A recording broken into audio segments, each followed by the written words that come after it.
ইরানের চমক আসছে এবার ফাতেহ। অনেক আলোচনা শুনেছেন এতদিন ধরে, আমরা বলেছিলাম ইরানের দুর্দান্ত মিসাইল ফাতেহ আসছে। আজকে সেই ফাতেহ ব্যবহার করেছে ইরান, এমন একটি তথ্য পাওয়া গেছে। গাদর এবং ফাতেহ এটা হলো হাইপারসনিক, শব্দের চেয়ে কয়েক গুণ স্পিডে এটা শত্রুকে টার্গেট করে। ইরান আজকে এগুলো লঞ্চ করেছে। কয়েকটি সূত্র বলছে নেতাকাকুর বাড়িতে যখন ফাতেহ এবং গাদর সিরিজের মিসাইলগুলো মারা হয়, তখন তাদের যে কয়েক লেয়ারের প্রতিরক্ষা ব্যবস্থা ছিল এগুলো চোখ বন্ধ করেছিল, অর্থাৎ দেখতে পায় নাই। দেখার আগেই, চোখ খোলার আগেই সেগুলো ঢুকে পড়েছে বাড়ির ভেতরে, ব্যাপক আক্রমণ করেছে। এই মিসাইল নিয়েও কিছু কথা বলতে চাই। ইরান কি আসলে ক্ষমা চাইলো, এটা দিয়ে আগে শুরু করি। ইরান কি আসলে ক্ষমা চাইলো? ইরানের প্রেসিডেন্ট মাসুদ পেজিশকিয়ান আসলে কি বলেছিলেন, আর সেটাকে ডোনাল্ড ট্রাম্প কি হিসেবে প্রচার করছে, আসেন সেটা একটু জানি। আমি দুজনেরই বক্তব্যটা শুনেছিলাম। প্রেসিডেন্ট ট্রাম্প বলেছেন হোয়াইট হাউসে যে ইরান সুর নরম করেছে এবং ইরান ক্ষমা চাইতে শুরু করেছে। এভাবে ক্ষমা চাইলে হবে না, আমার কাছে আনুষ্ঠানিকভাবে ক্ষমা চাইতে হবে।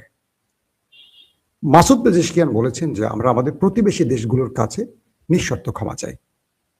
এই কারণে ক্ষমা চাই যে আমরা আমাদের প্রতিবেশীদের উপর হামলা করতে চাইনি।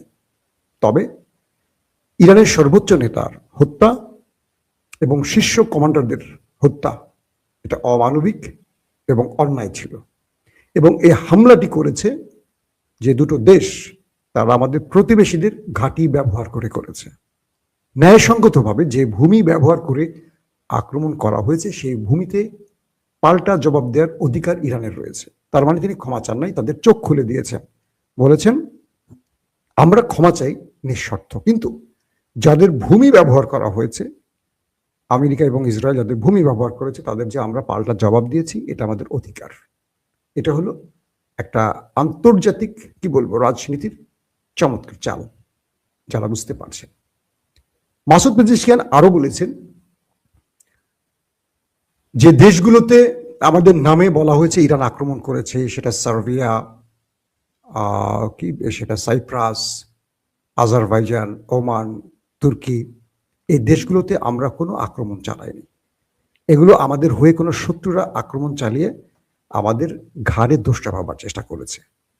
যারা এই কাজটি করেছে তারা জানে তারা কারা, আর যারা এই কাজটি যাদের উপর হয়েছে তারাও জানে শত্রুরা কারা। এটা ইরান জড়িত নয়। ইরান তাদেরকে শুধু জবাব দিয়েছে যারা আমাদেরকে আমাদের দেশের সার্বভৌমত্ব ধ্বংসে বা রেজিম চেঞ্জে বা আমাদের দেশে হামলায় ভূমি ব্যবহার করেছে, তাদের বিরুদ্ধে ইরান ব্যবস্থা নিয়েছে। ইন্টারেস্টিং ব্যাপার হলো ইরান এ পর্যন্ত আরব রাষ্ট্রগুলোতে যে আক্রমণগুলো করেছে অধিকাংশ মার্কিন এবং ইসরায়েলি স্বার্থ সংশ্লিষ্ট বিষয়ের উপর করেছে। আরবের কোনো বাড়িতে একজন আরব মারা গেছে শুনছেন এখন পর্যন্ত? বরং আরবে থাকা কাজ করা আমাদের বাংলাদেশের কয়েকজন মারা গেছে যারা শ্রমিক, তারা একটু বেশি উৎসাহী ছিল অথবা কাজের সময় সেখানে অ্যাটাক হয়েছে, মারা গেছে, কিন্তু কোনো আরবরা সেখানে মারা যায়নি। তার মানে এটার জন্য আসলে ইরানকে দায়ী করা যায় না, সেটা মাসুদ পেজেশকিয়ান বোঝালেন। 2 নম্বর বিষয় হলো ইরান বা ইরানের প্রেসিডেন্ট বললেন যে ইরান কারো কাছে ক্ষমা চায়নি, ক্ষমা চাইবে না। মানে ওই দুটো রাষ্ট্রের কথা উল্লেখ করে ট্রাম্পের বক্তব্যকে উল্লেখ করে বলেছেন ট্রাম্প বরং তিনি বুঝবেন তিনি যে কত বড় ভুল করেছেন ইরানে আক্রমণ করে। তার মানে ট্রাম্পকে আবারও ফুস করে দিলেন বেলুনের মতো মাসুদ পেজেশকিয়ান। 2 নম্বর বিষয় আসেন, লেবাননের ভেতরে ব্যাপক অ্যাটাক চলছে দুই পক্ষের। আজকের খবর বলছে লেবাননের কয়েকটি শহরে ব্যাপক তাণ্ডব চালিয়েছে নেতাকাকুর বাহিনী, এবং 250 থেকে 300 সাধারণ মানুষ এ হামলায় নিহত হয়েছে। কিন্তু তারপর হিজবুল্লাহ বাহিনী বা গেরিলারা দমে যায়নি, পাল্টা জবাব দিয়ে যাচ্ছে। দুপক্ষের লড়াইতে সাধারণত নিরীহ মানুষ মারেন। আপনি দেখবেন ইরান যে দেশটিতে হামলা করছে নেতাকাকুর বাড়িতে, তারা কিন্তু মার্কিন যেই প্রতিরক্ষা ব্যবস্থা বা ইসরায়েলি যে প্রতিরক্ষা ব্যবস্থা বা সামরিক যে স্থাপনা সেগুলো টার্গেট করছে, কোনো সাধারণ মানুষকে মারছে না। ভুলভাল কিছু হতে পারে, কিন্তু ওরা স্কুলের শিশুদের মারছে, রেড ক্রিসেন্টে হামলা করছে, হাসপাতালগুলোতে হামলা করছে, স্কুল কলেজে হামলা করছে। এটা আন্তর্জাতিক আইন অনুযায়ী সম্পূর্ণ অবৈধ, যুদ্ধ নিয়মের মধ্যে এটা পড়ে না, কিন্তু ওরা সেটা করছে। আবার ওরাই বলছে ওরা নাকি সঠিক পথে আছে, ইরান নাকি সন্ত্রাসী। এই জবাবটা আপনারা দেবেন। তারপরের বিষয়টি হলো বারবারই টার্গেট করছে ওরা রাশিয়াকে, যে রাশিয়া ইরানকে গোয়েন্দা তথ্য দিচ্ছে। কিন্তু আজকে মিডল ইস্টের বেশ কিছু গণমাধ্যম বলছে বা ইরান বলছে তার মিত্রদের ব্যাপারে যে আমাদেরকে রাশিয়া এবং চীন আমাদের মিত্র, তাদের সাথে আমাদের সম্পর্ক থাকবে, আছে। এটা শত্রুর বক্তব্যে কিছু যায় আসে না।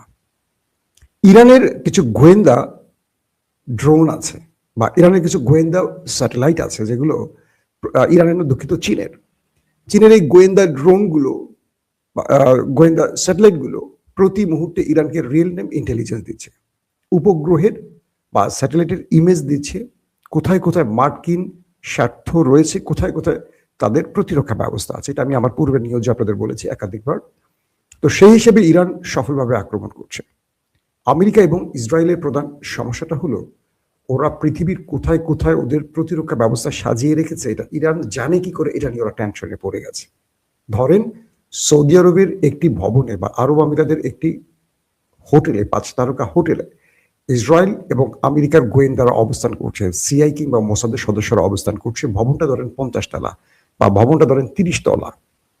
সেই ভবনের 10 তলায় ওরা আছে বা 20 তলায় ওরা আছে বা 22 তলায় আছে, এটা তো জানার কথা না।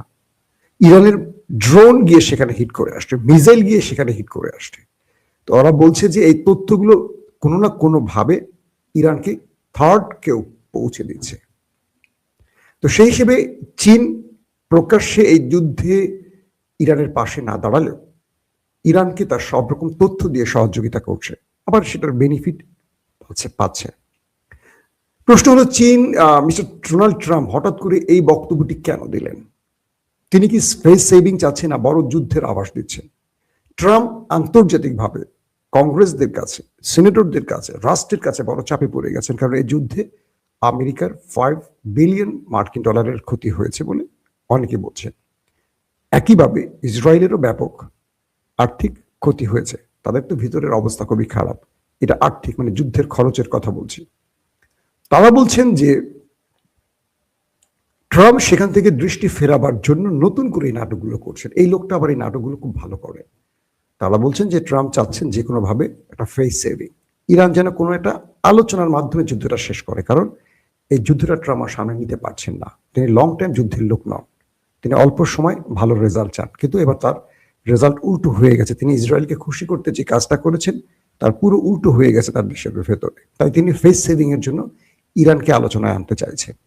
ইরানের বিপ্লবী গার্ড বাহিনী বলছে যে এটা থামবে না, এই লড়াই চলবে যতক্ষণ না আমাদের প্রতিশোধ নেওয়া শেষ হয়। তার মানে যুদ্ধ থামছে না, ইরান তার আক্রমণ চালাবে, এটা বোঝা যাচ্ছে। এবং ইরানের পক্ষ থেকে বলা হয়েছে কোনো আত্মসমর্পণ নয়, লড়াই চলবে। পাশাপাশি ইসরায়েল এই মুহূর্তে যে বিষয়টি চাইছে সেটা হলো প্রতিবেশী রাষ্ট্রগুলোকে ইরানের বিরুদ্ধে এনে আঞ্চলিক যুদ্ধ শুরু করতে। ইরান এই কারণেই প্রতিবেশীদের কাছে নিঃশর্ত ক্ষমা চেয়েছে, বলে না যে আমি সৌদি আরব তোমার কাছে ক্ষমা চাই। প্রতিবেশী যারা ক্ষতিগ্রস্ত হয়েছে কম বেশি, এটার কারণ হলো প্রতিবেশীরা যেন ইসরায়েলের কোনো পাতা ফাঁদে পা না দেয়। তাই কৌশলে যখন ইসরায়েল চাইছে একটা আঞ্চলিক লড়াই শুরু করতে, প্রতিবেশীদের সাথে ইরানকে একা করে লড়াই করতে, তখন ইরানের প্রেসিডেন্ট কৌশলে এই খেলাটি খেলে দিয়েছে।